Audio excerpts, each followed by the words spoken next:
अपने सबसे खास से धोखा खाने के बाद लोग चाह कर भी किसी पर संपूर्ण प्रतिशत भरोसा नहीं कर पाते। यही सत्य है। मनुष्य का जीवन केवल उसके कर्मों पर चलता है। जैसा कर्म होता है वैसा उसका जीवन होता। भगवान श्री कृष्ण जी कहते हैं कि हमें किसी से भी अंधा प्यार नहीं करना चाहिए। हमारा किसी के प्रति अंधा प्यार हमें कभी भी आगे बढ़ने नहीं देता। अधिक प्रेम भी व्यक्ति को बुद्धिहीन कर देता है। अनुमान मन की कल्पना है और अनुभव जिंदगी का सबक है। सच्ची खुशी तभी होती है जब आपकी सोच, कथन और कर्म में समानता हो। जीवन में कभी निराश नहीं होना चाहिए, क्योंकि कमजोर आपका वक्त होता आप नहीं। जैसे तेल समाप्त हो जाने पर दीपक बुझ जाता है, उसी प्रकार कर्म के क्षीण हो जाने पर भाग्य भी नष्ट हो जाता है। मौन सबसे अच्छा उत्तर है किसी ऐसे व्यक्ति के लिए जो आपके शब्दों को महत्व नहीं। मनुष्य जन्म लेता है तो उसके पास सांसें तो होती है पर कोई नाम नहीं होता। जब मृत्यु होती है तो उसके पास नाम तो होता है पर सांसें नहीं होती।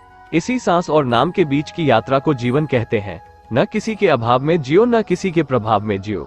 ये जिंदगी है आपकी, अपने स्वभाव में जियो। किसी के प्रति मन में क्रोध लिए रहने की अपेक्षा उसे तुरंत प्रकट कर देना अधिक अच्छा है। जैसे क्षण भर में जल जाना देर तक सुलगने से अधिक। इंसान चाहे जितना भी खुद को व्यस्त रख ले, जिससे वो प्रेम करता है उसकी यादों से नहीं बच सकता।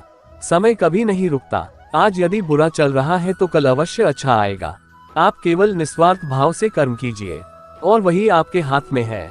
हमारी आस्था की परीक्षा तब होती है जब हम जो चाहे वो न मिले और फिर भी हमारे दिल से प्रभु के लिए शुक्रिया ही निकले। दया होनी चाहिए, कमजोरी नहीं, ज्ञान होना चाहिए, अहंकार नहीं। माता पिता बनना अत्यंत सुखद अनुभव है। उत्साह से जीवन जीना और स्वयं पर महारत हासिल करना खुशी देता है। जिस व्यक्ति के विचार मैले हैं, जो लापरवाह है और धोखे से भरा हुआ है, कोई कुछ भी बोला, स्वनमा को शांत को रखो। धूप कितनी ही तेज हो, समुद्र सूखा नहीं करते। मन की गतिविधियों, होश, श्वास और भावनाओं के माध्यम से भगवान की शक्ति सदा तुम्हारे साथ है और तुम्हें बस लगातार एक साधन की तरह प्रयोग कर सके सभी कार्य कर रही है। तुम उसके लिए शोक करते हो जो शोक करने के योग्य नहीं है और फिर भी ज्ञान की बातें करते हो। बुद्धिमान व्यक्ति ना जीवित और ना ही मृत व्यक्ति के लिए शोक करते हैं। तुम अपनी पीड़ा के लिए संसार को दोष मत दो, अपने मन को समझाओ। तुम्हारे मन का परिवर्तन ही तुम्हारे दुखों का अंत। अगर तुम अपना कल्याण करना चाहते हो तो सभी तरह के उपदेशों, सभी धर्मों को छोड़कर मेरी शरण में आ जाओ। मैं तुम्हें मुक्ति प्रदान करूंगा। सुख दुख का आना जाना सर्दी गर्मी के आने जाने के जैसा ही है, इसलिए इन्हें सहन करना सीखना ही उचित है। वो मूर्ख है जो प्रेम को बकवास कहते हैं। प्रेम इस दुनिया की जड़ है जिससे दुनिया बनी है। अपनी इच्छा की शक्ति से अपने आप को नया आकार दे। अपने आप को कभी भी स्व इच्छा से नीचा न होने दे। बुद्धिमान अपनी चेतना को एकीकृत करते हैं और कर्म के फल के प्रति आसक्ति को त्याग देते हैं।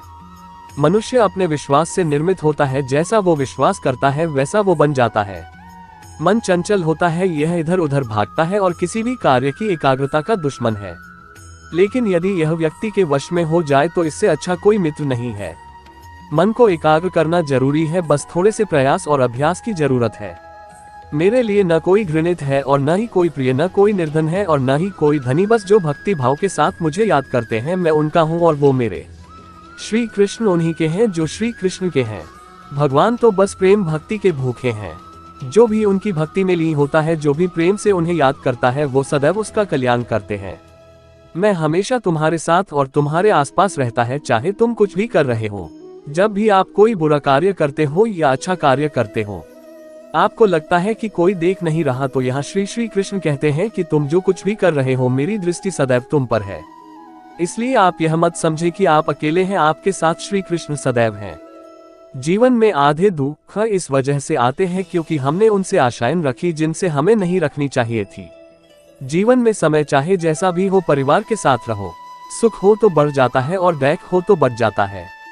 इस संसार में मूर्ख व्यक्ति, अधर्मी, अज्ञानी व नास्तिक प्रकृति का व्यक्ति मेरी शरण स्वीकार नहीं कर सकता। ज्ञानी व्यक्ति को कर्म के प्रतिफल की अपेक्षा कर रहे अज्ञानी व्यक्ति के दिमाग को अस्थिर नहीं करना चाहिए। अपने जीवन में कभी भी ना किसी को आनंद में वचन देना, क्रोध में उत्तर दे और ना ही दुख में कभी निर्णय ले। किसी और का काम पूर्णता से करने से कहीं अच्छा है कि अपना काम करे, भले ही उसे अपूर्णता से करना पड़ा।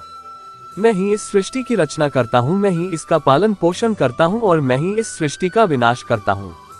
जो कुछ हुआ अच्छे के लिए हुआ, जो हो रहा है अच्छे के लिए हो रहा है, जो होगा वह भी अच्छे के लिए ही होगा। जो कुछ हुआ अच्छे के लिए हुआ, जो हो रहा है अच्छे के लिए हो रहा है, जो होगा वह भी अच्छे के लिए ही होगा। तो सकारात्मक रहो और अपना कर्म करो। जिस प्रकार श्री कृष्णा जी ने अपने ज्ञान से राह भटके अर्जुन को सफलता प्राप्त करवाई थी, उसी प्रकार भगवान श्री कृष्णा आप सभी को अपने जीवन में आगे बढ़ने की राह दिखाए, ये हमारी कामना है। श्री कृष्णा जी के ज्ञान से आपकी जिंदगी को रोशनी मिले, इसलिए और भी आपको सही मार्ग पर ले जाने में सफल हो। अपने परिवार और दोस्तों को शेयर करके इस ज्ञान को और बांटे, क्योंकि ज्ञान बांटने से ही बढ़ता है।